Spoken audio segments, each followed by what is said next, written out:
It's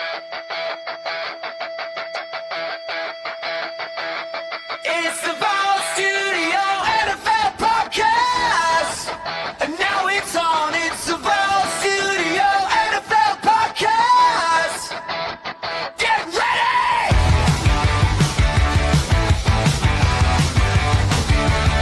It's the Ball Studio NFL Podcast. Hello, everybody, and welcome to the Vault Studio NFL Podcast. I am one of your hosts, JA. Just a quick intro tonight. We're going to be joined by Adam and Jamie from Outback to Endzone for a catch up. Just unreal dudes. So make sure you hang around and check into that. The only thing I wanted to start the show with, obviously, I want to mention our sponsors, the Sporting Globe Churnside Park. Make sure you get around them, give them a follow. We're still driving to hit some goals there. So if you can download the app, change the account, go to account information, sponsorship, and change it to the Vault Studio. So, you know, the spend goes towards us. That would be unreal. And make sure you give us a follow on all our social medias, YouTube, Instagram, Facebook, and TikTok. Yeah, as I said, coming up with the Outback to Endzone boys, but I wanted to mention one thing tonight before we did that, and it's an ominous one and something we haven't had a chance to, obviously, because we're having a couple of weeks off from the podcast. And that's Rondale Moore, who very sadly took his life. I feel like it's important to use whatever platform we have to bring awareness to this. We did a lot of stuff for Men's Mental Health Month last season. We'll do the same this year coming up. But it's a very sad story. It's an all too common story. The main thing is that look after yourselves, look after your mates, check on your mates, and just remember, and I can't say this more genuinely enough, if you need something, reach out. There is always a better option. It is not the option you think it is. Do not do it. And everything will be okay. Reach out to people. There are plenty of people that will help you. So, yeah, rest in peace, Rondale Moore. It's just sad news. It happens way too often. So we'll get into our interview, go from a bit of a low light, I know, but we'll go into an interview with Adam and Jamie, their story of them getting themselves over to America, to Radio Row for the Super Bowl, and then getting a ticket to the Super Bowl, a bit of an in-depth dive, some chats about their teams, how they kind of got started. These guys are an unreal group of mates. They're cousins that are mates. They're unreal lads. I chatted to them for a while. So thoroughly enjoyed it both before and after the podcast. So I can't say more nice things about them. Can't wait to do some more things in the future with them. But enjoy the catch up, and we'll see you next week for some free agency chat. All right. We are now joined by Jamie and Adam from Outback to Endzone. What a terrific story they've had over the last couple of months, and I wanted to get them on to have a chat about it. How are you, boys? Good, mate. Good. Thanks for having us. No, it's been a pleasure. We've been chatting for a little bit before. Jamie was impressed with some of my helmets, which always makes me feel good. As people say, they're in my mum's basement, so they need to look cool. But I'm wrapped you guys were able to come on this week because obviously, you know, the story over the past month, probably 3 months now from when you started trying to get yourself to the Super Bowl. I was saying to you before, I caught wind of it and thought, oh, this is pretty cool. So I gave you guys a follow. I hadn't seen you before. I don't know how. And then I gave you guys a follow, and I couldn't wait every day for the update to come through. But you made it happen. I guess off the bat, what was that experience like trying to get yourself over there and then actually happening? Like pinch yourself, or did you think it would happen? It was funny, like being inside the stadium. I remember calling my wife, and it was about 5 a.m. when we found out we got the ticket, and it was like just an emotion I don't think you can even explain. Like, you work so hard to achieve something, and then it's just, to be honest, it was a ridiculous goal and something that we never thought in our wildest dreams would happen. So when we got the email that says you've got a ticket, and then we did a reel about it earlier. I accidentally deleted the ticket too, so then that sent another another lot of emotions. Funniest moment ever. You almost died when you did that. Like that must have been scary. Oh, it's such an easy thing. You just go to recently deleted, but at the time it was not. we went to all sorts of lengths to try and get this ticket back. It was the most easiest process, but as Adam said, I reckon it probably took about 3 or 4 minutes, and it felt like half an hour. After all the effort I've put in, I've just deleted it, and I'm never getting it back. Oh, you just got it's here. Don't worry about it. It's all good. Let's wind it back a little bit because I want to talk about Super Bowl stuff later. I want to have a bit more of an in-depth dive. What I wanted to start with is maybe start with Jamie. How did you get into the NFL? How'd you discover it? Obviously, you're a Colts fan from New Jersey. How did you pick that team? How did that all happen? Mate, been following NFL pretty hard for, I'd say, probably the last 15 years.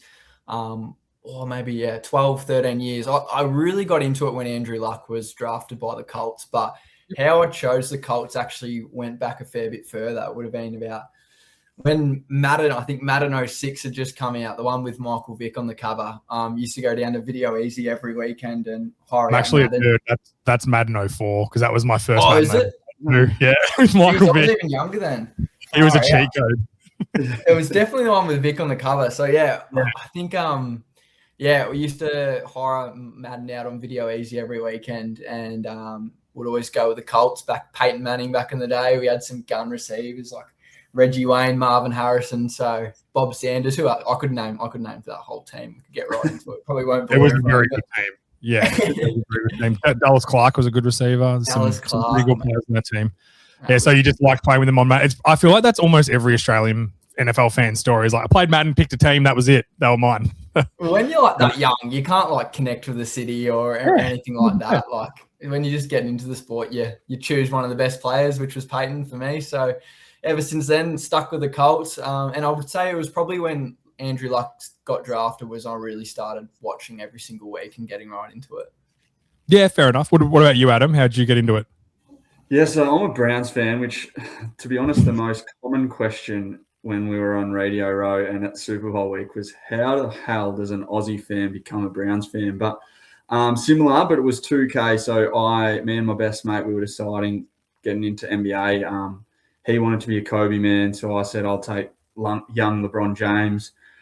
Just jumped on the Cavs bandwagon, and then I was sort of probably 18, 19 when I sort of jumped into American football, which is 12 years ago now. But Johnny Football was the Heisman winner, and I was impressionable. 18, 19, loved a little bit of a party. Thought, how cool is this guy? I'm a Cavs fan. Browns drafted him in the first round. I was like, you beauty, let's get on the Browns. And I think 2 years later, we went 0-16. So it's been pretty Have you watched his doco? It's actually very good. Yeah, I have. Johnny Manziel his ability to pull the wool over the entire college world's eyes with that his parents were rich and all this money was coming from his rich parents, where it's one of the greatest stories. It just shows like how inept those sort of organizations can be at times, where they didn't realize the guy who was the biggest thing in college. Like, I'm not even a big college football guy now, and I certainly wasn't when he was around, and I still knew who he was. That's how big a deal Johnny Manziel was. And they could not realize he was lying like through the skin of his teeth about everything, and they couldn't work him out. And I guess he just had the balls to challenge it, didn't he?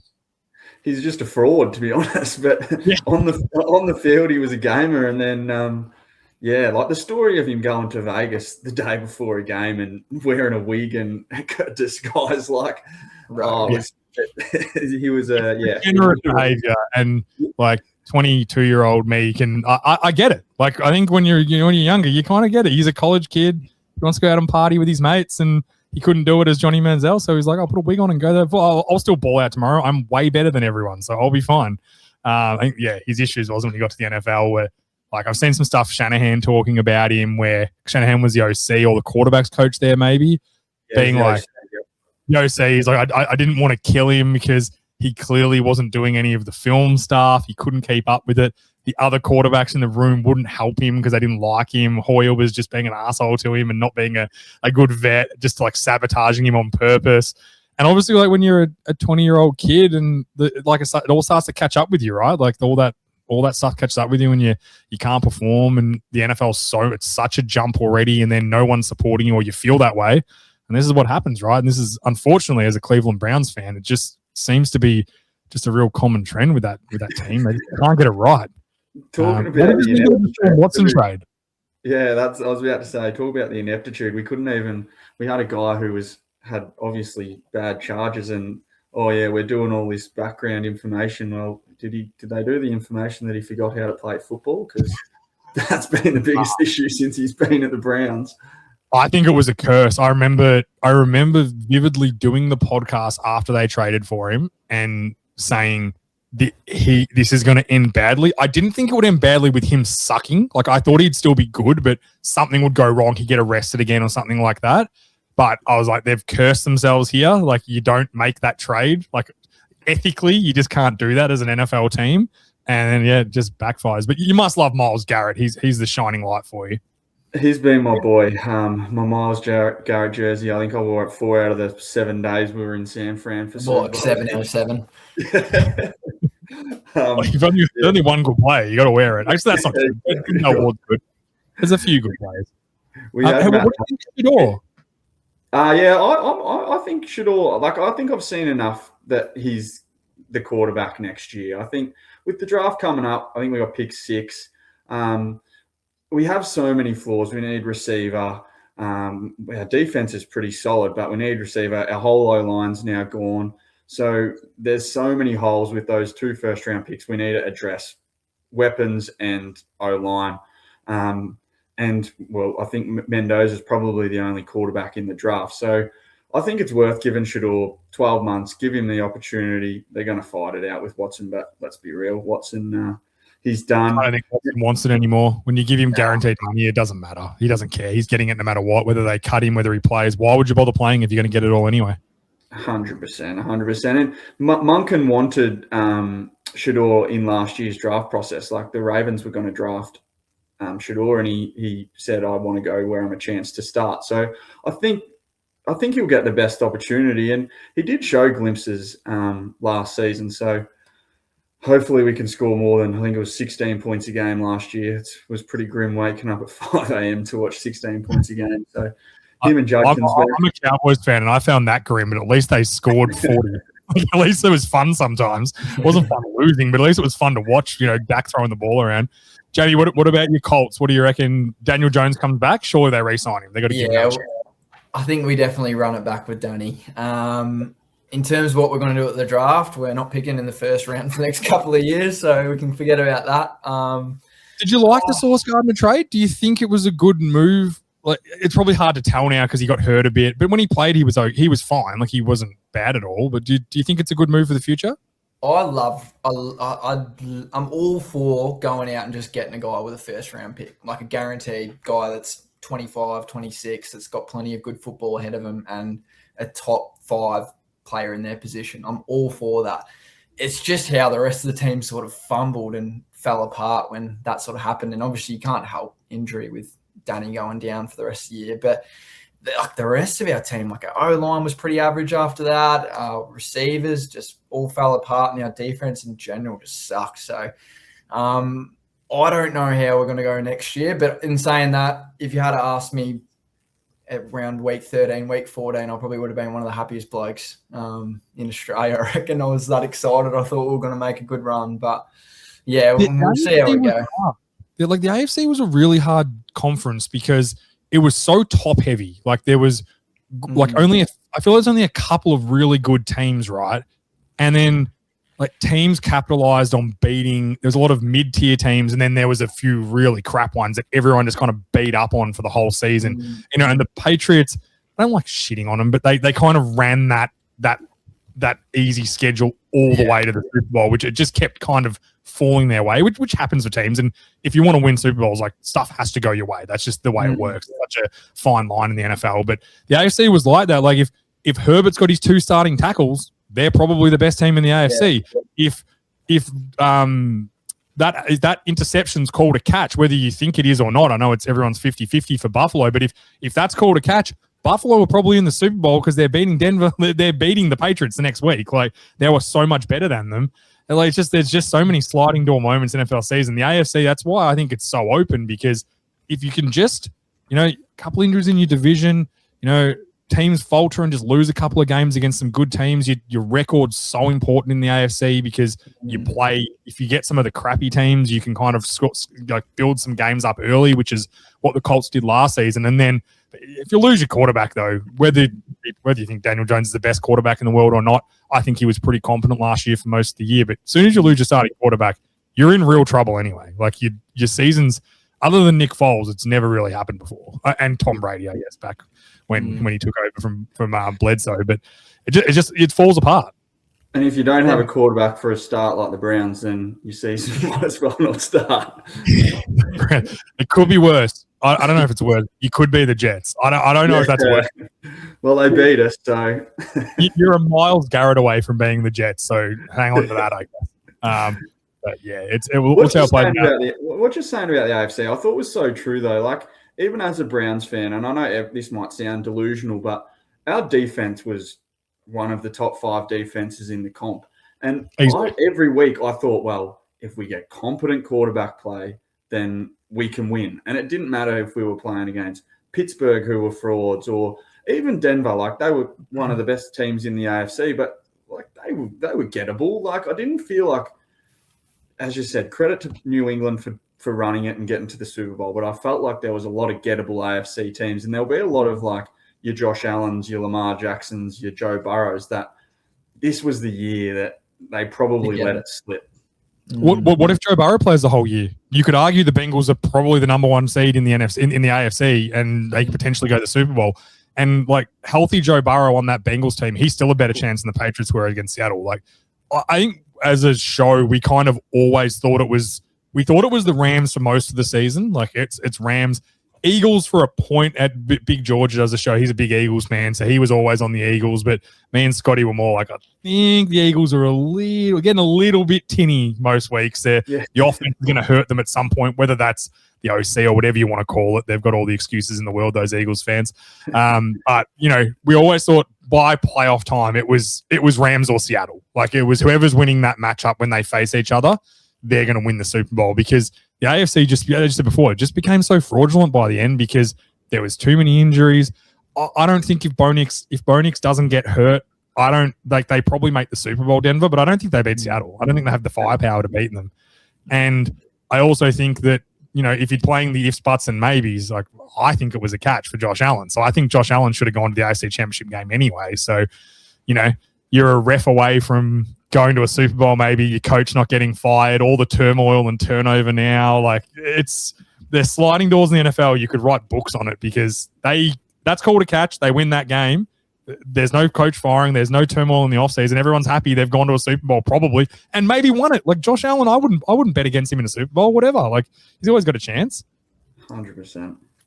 So it's interesting. All right, let's get to, I want to talk about your Super Bowl run. And I want to start from the beginning.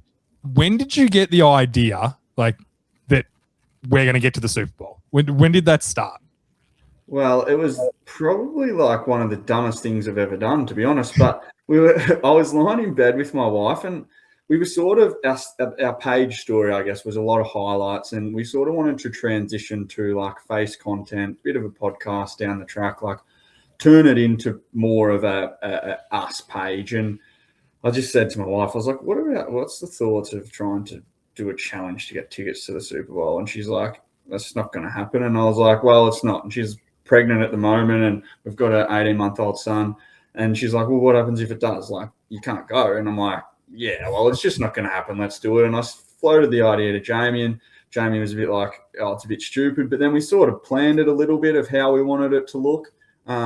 And to be honest, how it started to how it's finished, the planning was a waste of time probably, but way different, hey? It was more disappointing reasons to convince ourselves why it'd be a good idea. But that was literally my reaction when Adam came to me. He's like, so I was thinking of doing a 50-day challenge where I post every day for 50 days and try and get tickets to the Super Bowl. And my first question was, mate, how are you going to get the ticket? Like, we're just putting your face out there every day. Hey, you don't ask. The answer is always no. Yeah. That's right. Well, and then, as I said before, I remember, I think I saw your day one. That's when I first discovered, and I messaged you boys and said, I can't believe I've taken this long to find you guys, because I was looking through your stuff. Some of your stuff is so funny. Like, I wish I could have the creativity to think of the stuff you guys made out, because it was so good. And I saw day one, and I genuinely, the first thing I thought was he's going to get there. When I saw it, I was like, if it's come to my page, and I'm not a big social media guy. I'm rarely on social media. So if I'm seeing it, there must be so many people that are seeing this. I genuinely was like, he's going to get there, and I could not wait to tune in every day. When did you think, shit, this is gaining traction? Like, this could happen? Well, we were on holidays, and I got a reply. I come home, I had a few beers after a night with a few mates, and I was just sending out a few replies to some comments and stuff. And I sent Joe Thomas a DM, and then the next morning I'm out for, I think he liked it or something. And the next morning we're out, nothing happens. That night we're out for dinner, and I get a notification, Joe Thomas follows you. And I was like, what? Like, is this real life? And then he DMs me, and I DM'd him like maybe a week or two earlier.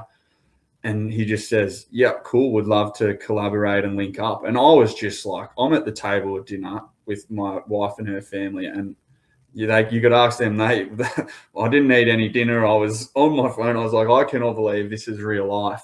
Mate, I have a Joe Thomas signed helmet just there.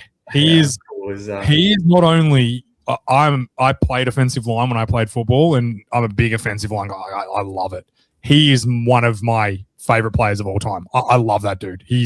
When I saw you reach out to him, did you end up like chatting to him a lot, or how did that play out? So yeah, he just said, do a collaboration. I'll collaborate it with it perfectly. And even that too, like, to be honest, I made the post and I was like, this post will flop if he doesn't collaborate. And what's saying he will collaborate, because at the end of the day, it's up to him.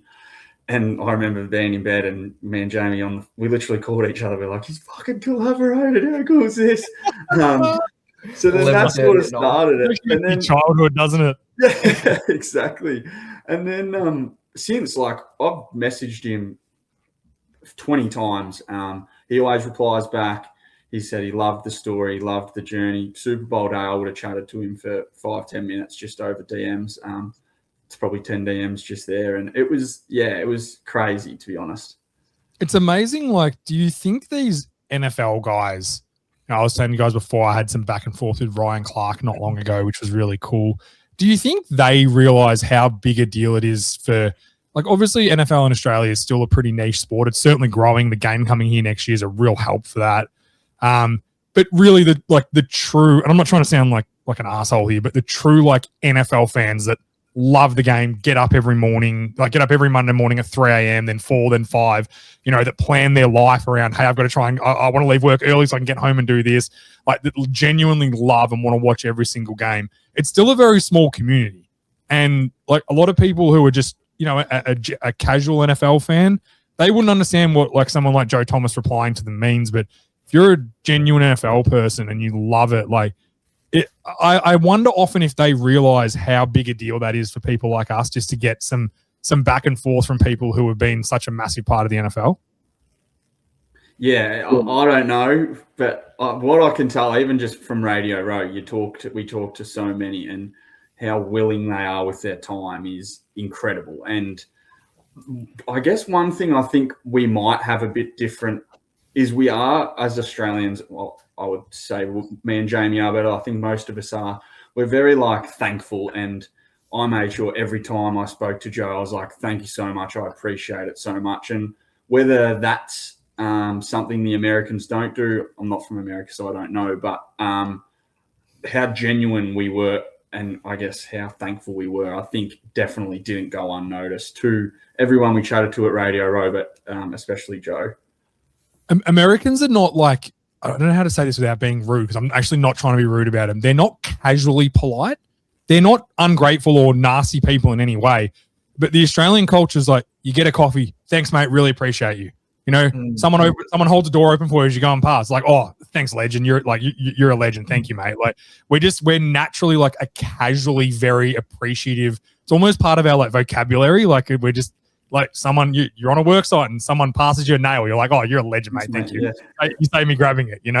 We're a very natural, like, we're a casual, appreciative society. Whereas Americans are not unappreciative. It's just very different. When you're in America, they, as you boys will know, they actually don't know how to take you sometimes because I feel like they almost think you're taking the piss out of them, and you're like, you sound funny to them, and you're like, they would think we are so over the top where we order a coffee, we say, hey, thank you, can I please have this? Thank you very much. Then you pay, they take the money and you're like, hey, thank you very much. Then they give it to you and you're like, thank you guys. Appreciate you guys. Have a great day. Like they would be like, is this guy like, is he messing with us? Like no one's this friendly. But that's just how we are casually. It's just like almost how we communicate with each other. You know what's so crazy? Like the thing that blew my mind, because everything you said, I agree with 100%. But in terms of like how cooperative and like collaborative everyone is in America, that's what blew my mind. Like everyone was so helpful. Like once they sort of heard your story and what you're about, the first like question they would ask you is like, how can we help? So in terms of like the tall poppy syndrome, it is such an Australian thing. And I've never really realized that until I actually went to a different country to sort of figure that out. And like I said, I've been a part of the local gridiron community, like the playing community. And like it's one of the more toxic communities I've ever been around. But you have to understand in America, like they don't see any football people as like a threatening thing or this guy's going to take my content. This guy's going to do this. Oh, I don't want him to get more popular than me, because they're also popular because it's such a big market. Whereas I feel like the Australian football community, and not so much the last year or so with like the podcasting stuff, because there's a lot of podcasters, and I think that it's actually creating a really nice little community now with people that all want to get along with each other, all just love ball, want to talk ball. That's like really all we want to do. And in America, it's not like that, because there's such a huge market, and there's so many cities and so many towns that you can be the biggest podcast in your town and still have millions and millions of people that follow you and like you. So nothing's a threat to them. And when they get a couple of Australian guys from Australia, they genuinely think that's cool. Like I went to America a few years ago, I went to an NFL game, and we bought season tickets. Like they get the season tickets and they sell them, like they can't go to the game. So we bought them. We were sitting with all these season ticket people, and I started talking about Dallas Cowboys and to my wife, who had no idea about football. And it was our honeymoon, so happy honeymoon for her. and I'm taking notes. I just started chatting and telling her about it, and then all the Americans around that are like lifelong Cowboys fans, like, how do you know all this stuff? Where are you from? Are you English? I'm like, I'm Australian. And then they just couldn't get enough of me. They were like, this guy's awesome. How does someone from Australia love football so much? Like they just, at the end of the day, Americans love football. That's like religion and football are the two things they're crazy about. And if you love football, they just think it's great too. And they just want to grow it and support you. So I'm not surprised that that's the response you got from a lot of Americans, because it's no skin off their nose to do that to people, like it just doesn't matter to them. No, exactly right. That was the first example, I guess, for us was you do Radio Row, and day 2 of Radio Row, I just asked Will Compton and Taylor Lewan if we could do a little game we were playing, and straight away they were like, yeah, sure, man, like talking to us. And then I accidentally locked my phone, so I couldn't get into my phone, and they were live streaming themselves, and they're then just like talking to us, and they're like, oh no, that's no sweat, like we will wait a minute. And they just said, so what are you doing here? And we explained our story. And then Taylor gets on the live stream and goes, these guys have come all the way from Australia to try and get tickets to the Super Bowl. Someone needs to get them tickets right now. And like, I didn't know what he was doing. He was talking to a camera, like whatever. But then I get a notification 30 seconds later, you have been tagged on X with Bussin' with the Boys. And I'm like, this is just insane. Like, yeah. They're willing to talk to us. Like, it's crazy. They're just football dudes, man. They just love football. And if you guys love football too, they're like, hey, we're all football dudes here.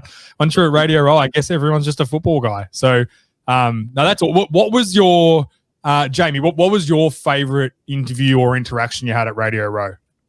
Mate, being a Colts fan and just a huge fan of this bloke in general, me and Adam, I think we watched about 90% of Pat McAfee's show live. We were just sitting there literally at the front gate. We would have been about 10 meters away from him watching their show. We sat through like the whole thing. We had a Sharon. We brought a Sharon over with us, and we're just mucking around with that. And at the end of the show, Pat sort of wandered over to everyone that was there. There wasn't many people. It would have been like maybe 10 or 15 people sort of watching the show at the gate. Came over and he saw the Sharon and sort of caught his eye and just gave him a handball, flicked it over to him and got chatting to him. And the amount of time that man gave us, like, blew my mind. Obviously, been a huge fan of him myself, but so humble, so nice.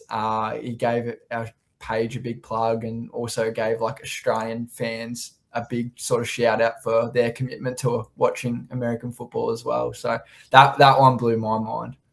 Were they blown away by how early we get up to watch it? Yeah, well, he actually came over to Australia late last year to watch Brisbane Lions game and did like a little thing with them. And I think to quote him, something he said, we just got to work out the time difference. That's the only thing holding back, because I feel like a lot of Americans are going to love your game. A lot of Aussies, they're going to fall in love with the NFL as well. We just need to work out that time difference because it's yeah. Unfortunately, I'm no mathematician, but I don't think we can work out that time difference. yeah. Adam, what about you, mate? What was your favourite moment from Radio Row? To be honest, it was probably the bussin' with the boys crew chat, just because it was the first time where I sort of felt like I belong. Like there was no longer jaw on the floor, walking around like, look at all these amazing people. It was like, they're good dudes, we're good dudes. Let's just talk, as you said, talk ball and have fun. One of the guys so Jack Settleman, who was one of probably the main reason we got over there, and he was the one that bought me the ticket. Met him in person after chatting over texts and DMs before we come over. And I know it sounds like I'm probably blowing him up just because he bought me a ticket, but he was genuinely the best guy I've met in a long time. Like they run trivia at Radio Row, and it was packed. Like every 5 minutes, 10 minutes, they'd have a new guest in there cycling through, and it was a really well run, organized like operation they were running, but packed and always busy. Anytime we'd walk by and he'd catch us, he'd talk to us for 5-10 minutes, introduce us to other people. Like he was just so willing with his time. So he'd probably be the other one that I was very grateful that hopefully he's coming over for the game in September, and we can sort of show him around a bit of Aussie rules stuff and do some cool stuff with that, because he's a legend, and I hope a lot of Australians can sort of get amongst his stuff because it's good stuff. And so obviously you went there, you got you were doing your 50 days to get to the Super Bowl. Then you got over there, but you didn't have a ticket yet, right? So you were just you were at Radio Row, all that sort of stuff, but there was no tickets to the game at all. Nah, so probably 2 weeks out, when I was after we spoke with Joe, then Jack replied to us, and he one night, because that was the other thing, we were doing a lot of DMing, but to try and DM and talk to people in America, you're doing it. We were living from 12 o'clock in the morning till 3 a.m. at just messaging randoms, and we got it when Jack replied to us. He said, "Do you want to jump on a chat?" And I was like, "Yep, sick." Midnight, straight away, I get a FaceTime. I'm Starkus in bed, and I'm like, Jesus, throw a few clothes on here. Chatted to him for like 20 minutes, and his advice was, I know it's hard. You've got a wife, you've got a child, but you need to be the man in the arena, because if you don't come over, you're not going to get a ticket. So if you want to be fair income, and if you want to show your followers that you're fair income, then get on a plane. Yeah. And I've got a really good relationship with the travel agency who ended up paying for mine and Jamie's flights. And I just floated the idea, and he was similar to you. Like, he's seen it, and he's like, they were very like unique in how they want to brand, and they always have been. And he's like, yeah, cool, lifestyle travel. I like, yeah, cool, let's give it a whirl, sort of thing. Paid for our flights over, and then when we were there, we still had no idea what access we had. One, if we were going to get tickets to, we didn't know until probably like 9 a.m., 10 a.m. Sunday morning, where we're catching a train out, just hoping for a miracle, sort of thing. So you got the ticket the day of the Super Bowl? Yeah, it was like 10 a.m. So the night before, I was up, we were probably up till midnight, and I was messaging back home, and I'm like to my wife, can I please buy a ticket? Like, had an offer from Matt Hasselback, $4,000 was face value for this ticket, $4,000 US. And I was like, can we do it? And she's like, stop being selfish. Like, you've left me at home. Like, you can't then go spend. And I was, yeah, cool. And then I'm like, yeah. So I just messaged Jack and was just like, have you got any companies I can try and get in touch with, just as a last sort of Hail Mary? And he was like, have you tried Twitter? And I was like, nah, I'll put it on Twitter. So then that was the end of our conversation. And then we got to probably 10, 20 minutes out of Santa Clara, and he We sent me a message. basically, that morning we woke up and we're like, we don't have tickets, but let's just go down to Santa Clara, because to get from San Francisco to Santa Clara, not many people know it's an hour train ride, or like an hour. And Yeah, 15 okay. I didn't know that. That's a bit of a travel. It's crazy, yeah. To actually get to the Niners home stadium, it's like going from Melbourne to Ballarat, so even further. Yeah, okay. We woke up, we're like, well, give ourselves the best chance. Let's just get on the train anyway and go down to the stadium without a ticket. So, yeah, you can continue from there, Adam. Yeah, so I was on it. Yeah, conversation ended. Thought nothing of it. Then he sends me a message, what's your ticket master email? And I was like, because we're with 3 of our mates paid their own way and came, and I was like to them, this is a fucking strange question to ask someone. And I stood it up. Yeah. Yeah. I was like, I think he might be buying me a ticket, but I don't know. And then I just got an email, and it was like Super Bowl 60, and then a text, and he said, enjoy the game. And then I'm just like, I can't believe this has just happened. Like, do you know where did he pay for the ticket, or did he find one somewhere?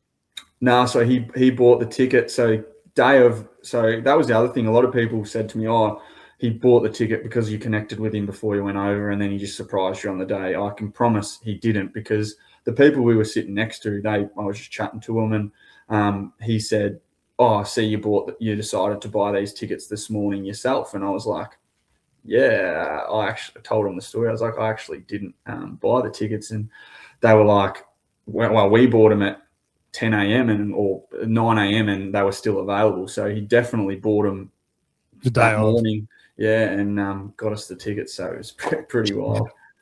I guess like it pays off, as you said, that conversation at 1 a.m. in the morning in your bed. It's like that connection you build, you get yourself over there and you take your chances. Like, I guess at the end of the day, if the Super Bowl ticket's like the cherry on top of what was probably an unreal experience, a real big cherry on top, I'm sure. But, the fact that you were there, it was, you gave yourself the best chance for that to happen. Did you go as well, Jamie? Did you get a ticket too? Or did you go to the game? Nah, we only got the one ticket. So, oh, no. It's all right. That's all right. I was honestly, it was one of those moments where it was just like such a win, such a big win for both of us. Like all the effort, not even to just the road to the Super Bowl sort of series we did, but all the way back to like April when we first started it, and we had the idea to start it. It was like a massive reward just seeing Adam get in there. So we with the other boys that came with us, we went back to San Francisco and found a nice little quiet boozer to watch the game in. So we had a ripping day as well. Bit of a different one to Adam, but yeah. I'm sure it still would have been like it was still an awesome day at the Sporting Globe Translate Park. Santa Clara, it's the best day of the year. My wife gets annoyed every year because her birthday is the 12th of February. And they moved it a week this year. It used to be the week before, and it was the day before her birthday this year. So I was like, so what are you? So what you're not going to go Super Bowl? I'm like, yeah, cool. I'm not going to go to Super Bowl. You've nailed it. Yeah, it's Christmas. Like, I don't know what you want me to tell you. Adam, for you that was at the game, where did you sit, and what was the atmosphere like? Was it like being at the MCG with 100,000 or bigger? It was different. So my seats were level 1, because there was 2 levels. Right, first row on the fence. So I was primed straight behind one of the end zones. Couldn't ask for better seats, in my opinion. It was pristine. The atmosphere, I'm a Dogs fan. I went to the 2016 grand final, and obviously that was a massive moment. Loved it. Cried with my grandfather, thinking I'd never win it. See the Dogs win a flag. But the noise is so different at the Super Bowl to the grand final. Like the Super Bowl, there was 70,000, but it sounded like when there was like some third downs, or when the flyover happened, or the teams ran out, like it was deafening how loud it was. Just madness compared to grand final, which I witnessed. It was louder, because I've been to a grand final with PG, and that's maybe the loudest thing I've ever heard. Is like the opening bounce is, but I guess it's such a smaller field, so it's a more congested. There's only 70,000, but the space is so much smaller that it would feel like there's more people in there, right? You're just on top of everyone. So yeah, you're just like, it was some of the third downs when, especially the Seahawks fans, they were definitely louder. But some of the third downs, Drake May's going back, and the defensive pressure was obviously enormous. But just the noise on third down as well, I was like, how the hell is this guy meant to even hear? It was next level. The flyover, for anyone who gets the chance to go, that I still get shivers from that. That was the best thing in sport I've ever watched, was seeing those planes fly over the top. Is that your first NFL game as well that you've been to live, or have you been over before? I'd been to one game in Pittsburgh, saw the Browns and Steelers. I'd seen the game, which was Michigan and Ohio State. That was, I thought, really loud, but the Super Bowl was bigger. 10 times. Yeah, 10 times. Oh, well, that's unreal. And I guess last question I've got for you, because I've got to get a quick jab into all the Patriots people that really hate me at the moment, because I was right, not because I was wrong, because I was right. All right, boys, remember that. Write it down. I was right. It took a bit longer than I thought it would, but I was right in the end, and that's all that matters. Did the Pats look as outmatched live as they did on TV? Yeah, for sure. And you could tell early too. I know Will Campbell probably hasn't slept since the Super Bowl, but the pressure that they were getting on Drake May was ridiculous. And he just literally had no time. I think there was a section in maybe the second or third quarter where I genuinely thought, like, it's slight, but there's a chance. I posted on the story. I was like, all my mates, we do the can smell a comeback. And I did that. Yeah. Very next play, pick six, game over. I was like, that just summed it up. Yeah, like we had a similar experience at the pub when they scored that, when Mac Hollins scored that touchdown, and then they got a quick 3 and out, and was like, oh, if they score here, Seattle's offense hasn't been great. It's like, nah. Julian Love called it like 3 plays earlier as well. He's like, I know what he's doing now. The next throw he makes, I'm going to pick it off. Does it. Just shows like how in tune these NFL guys are, that when they get that beat on it, and it's like, all right, I know what he's doing now. It's like a game of poker, right? I've picked his bluff now. I'm gonna bait him into this, and I'm gonna make him look like a fool. And young quarterbacks, they don't get it, and rightfully, it's the hardest position in, I think, sport to play. Personally, is quarterback, especially too when you have that pressure, like. The thing a lot of, like, I know your listeners probably understand, but there's a lot of Aussies out there that don't understand just the pure athleticism that are coming around that edge. And you've got to step up. Guys, man. What do you mean? That's just fat guys pushing around fat guys. Haven't you heard every Australian person talk about it? Offensive linemen aren't athletic at all. They're just big fat guys standing in the way. Like, when a guy's running a 4-3 off the edge and they're going to kick step back in front of him, they're not athletic at all. They're like ballerinas. 300-pound ballerinas, every one of those dudes, especially in the NFL. Like, I know Will Campbell's absolutely copped it, but he had a good season until he got hurt. It was absolutely certain he was hurt going into that game. They rushed him back. Rightfully, they had to. And he gave it his all. Like, the hate that some of these guys, I don't know how they do it, man. Like, I don't know how they put up with it. Like, he's such a good football player, and he's going to end up being a really good player. It'll all be forgotten at some point. Like, it comes as quickly as it goes, I guess. But yeah, like I just wanted to say to you guys, like, I really thoroughly enjoyed watching the journey this year. I just think it's so cool that what social media, there's a lot of negatives of social media in the world, obviously, but what social media can bring us now, and the fact that we can get interactions to people in other countries, and social media can make that happen. Like, a couple of dudes from Australia can get their way over to Radio Row, and then eventually a Super Bowl ticket. Like, congratulations to you guys, man. Cause it's, as I said to you before, I wish I'd thought of it. Like, I really do. But knowing me, I wouldn't have had the balls to do it. Like, congratulations to you guys. Having the balls to be like, hey, we're going, let's just do it and see what happens. Like, that's unreal. So congratulations. Thank you, Jay. I really appreciate that, Jay. We actually had an exciting announcement. We just let everyone know today, but we're actually heading back to America for the draft. I was going to bring it up next. So well done. Yeah. So what's the plan with that? Mate, we've teamed up with Lifestyle Travel again, basically heading over there for the draft. Not only the draft, but we're going to do a few college tours as well. Yep. So the great man, Angus Davies, the punter for California, Berkeley, We did a little tour, me, Adam, and some of the boys there last time. So we're going to go back there, do a full stadium tour, get out on the ground with him, watch him drop a few punts, and then potentially head to Penn State or West Virginia to do the same thing over there before heading to the draft in Pittsburgh. So the cool thing about this time, it's not just me and Adam and any of our mates going. We're actually opening up to anyone that wants to come. So if you are interested in coming, let us know. Feel free to reach out on our website or just message us, give us a DM on Instagram. We want to bring as many people as possible. That's awesome, boy. So is that the goal for the future now? You want to try and because I know your sort of your shtick, for lack of a better word, is that you want to like get over there, do tours. Is that the plan, to do as many tours as you can and get over there for as many games and bring as many people as you can?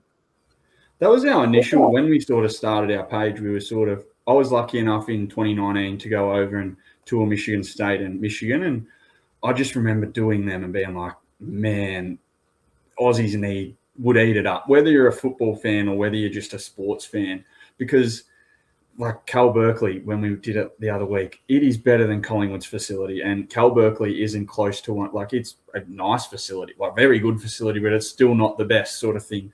And the access that we get with Angus will do the tour, Nathan at Penn State, Ollie Straw at West Virginia. Like, they're literally Aussie guys that will punt to you. They'll talk to you. They'll tell you the smack. They'll tell you the stories. It's the stories Gus is telling us on record and off record about NIL, about just life in America it's unbelievable.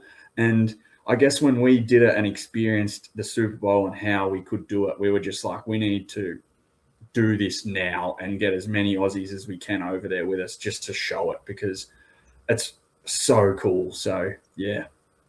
Yeah, that's unreal. Like I said, I'm not a big NFL draft guy. Otherwise, I'd think about it. But maybe if you do one for a game, I think that would definitely get me in. But in saying that, like, if I'd probably do it for the draft too. I don't know why I haven't started with that. Football, man. Like, it's this time of year. Like, you just got to get over there. The draft would be a very cool experience. I've heard the crowd's absolutely nuts at the draft because there's so many different teams there that just can't stand each other. That'd be pretty cool. We did. I had a chat with Jack Settleman about it, like before we sort of decided we were going to jump, and we just said, "What's your thoughts? What do you think?" He said he's never been, but he goes, "It's got 100% approval rating from anyone he's spoken to." He said, "Just the crowd." He goes, "No one cares about. They care about the draft, but you're not there sitting there." A lot of people could think it could be boring because you're just watching people walk on a stage, but he's like, "There's 100,000, 150,000." As you said, different fans that love each other, hate each other, and Americans too. Like, going back to the Super Bowl a little bit, people were like, "Oh, what were the fans like?"